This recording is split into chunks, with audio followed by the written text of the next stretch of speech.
Hello guys, welcome back to my YouTube channel. So for today's video po, i-share ko naman po sa inyo kung paano po natin maililipat yung laman po ng ating home credit kwarta papunta po sa ating GCash account. So kung ikaw ay bago lang sa aking YouTube channel, huwag mong kalimutan na ako ay subscribe at i-click po ninyo ang notification bell all para ma-notify po kayo sa tuwing meron po akong video na i-upload. At kung ikaw nakasubscribe na, welcome back to my YouTube channel. So let's start guys. So, ang una po natin gagawin, mag-install po tayo ng coins.ph sa ating Play Store.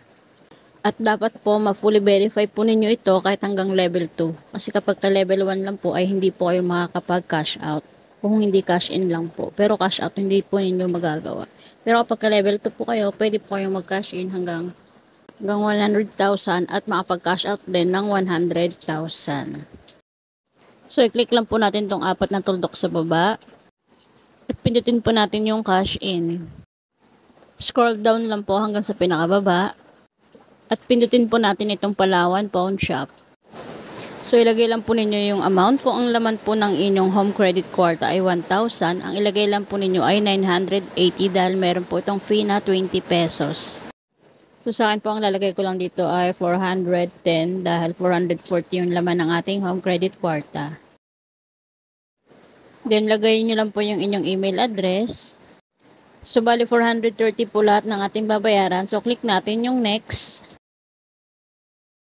Confirm cash in. So, ayan yung status niya. Processing na. Scroll down lang natin para makuha natin yung reference number. So, ayan. Bali maganda kayo ng ballpen at saka papel. Copyin lang po natin yung ating reference number dahil hindi po natin siya makopy.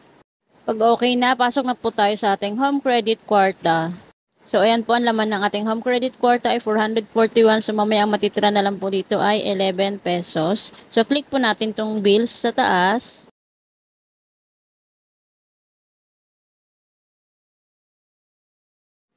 Click po natin itong e-commerce. Click po natin yung Dragon Pay. Lagay natin yung amount na 430 pesos.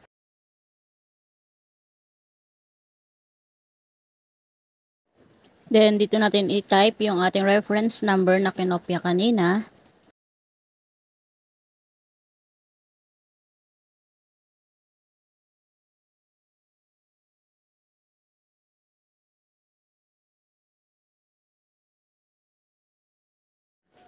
At ilagay po ninyo rito yung mobile number po ng inyong coins.ph. At i-uncheck lang ninyo itong nasa box. Then, click na po natin yung continue. Click confirm payment. Click enter PIN.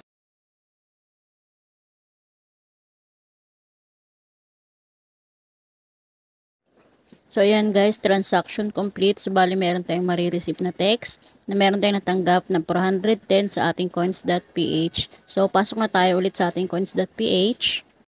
Click natin yung done. So, ayan, bali nabawasan na yung ating home credit kwarta. Naging 11.37 na lang yung natira. Ayan, pumasok na yung text. Naka-receive tayo ng successfully added na 410 sa ating coins.ph. So, open na natin yung apps ng ating coins.ph.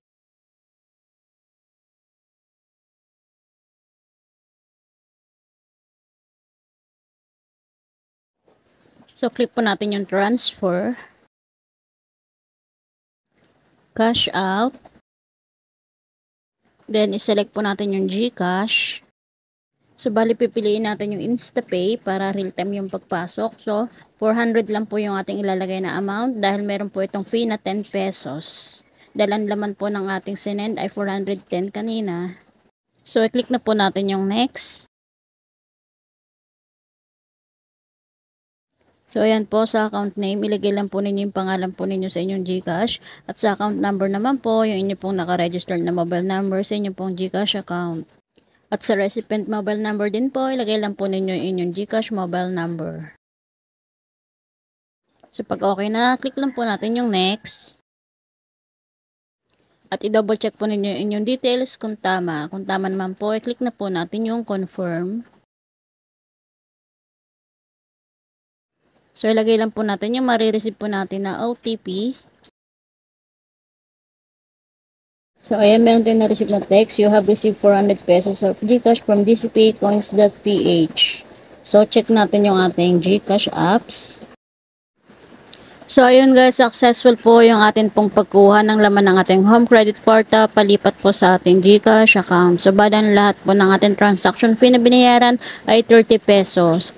So, yan guys, sana nakatulong itong video ko ngayon. At kung ikaw ay hindi pa nakasubscribe, don't forget to subscribe on my YouTube channel and click the notification bell all para updated po kayo sa aking mga ganitong klaseng video na susunod pa na i-upload. Thanks for watching guys. God bless us all. Babush!